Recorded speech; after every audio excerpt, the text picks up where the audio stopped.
Carolinians have banked their votes since early voting started less than 2 weeks ago. That means roughly a third of the state's total registered voters have cast their ballots. Yesterday, more than 1,000 religious leaders, 1,000, issued a statement endorsing Kamala Harris.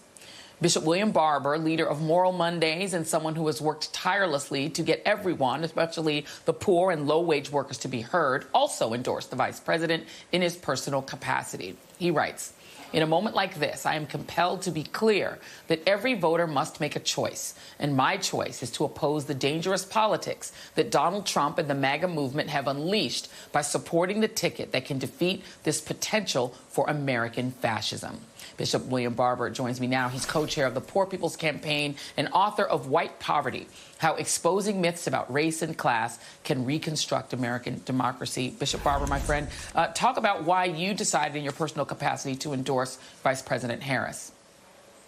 Well, when you see, Joy, that you have a fascist-like insurrection-leading, immigrant-hating, mean, vile, hurtful, hateful, racist, women's health stealing, union busting leadership in the open with the posse, and can imagine what they're doing behind the scenes.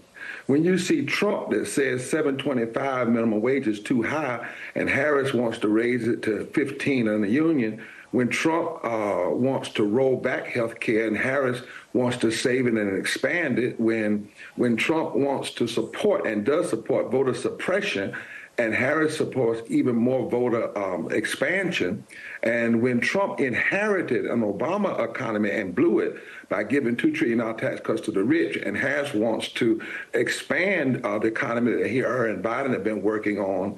And then finally, when Trump has not even said the word poor, and yet Harris has said, I have a plan to end 60% of child poverty. There can be no middle ground. In fact, Joy, I think I was talking to you one day and I said, this hit me really hard. If you go to Proverbs chapter 6 and look at all the things God hates, the 7 things, all 7 of them are done almost every day by Trump and his followers with no repentance. With no repentance. Yeah. And let's talk specifically about your state, North Carolina. It's a close state. It's been a close state for a long time. President Obama won it by about 14,000 votes in 2008. Then he lost it by about 92,000 votes in 2012. And then Joe Biden lost the state by about 74,000 votes.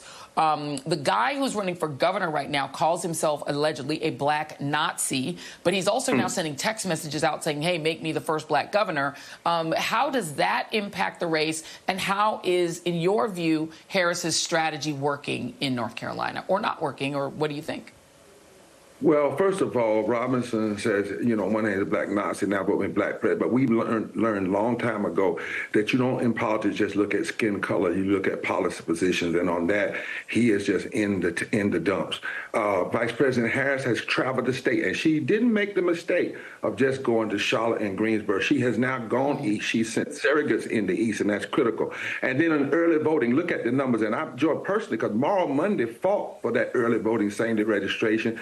We held on to it when the racists tried to take it away. We went to jail, we sued, we did everything we had to. And Obama in 2008, he lost on election day, but he won doing same-day registration and early voting.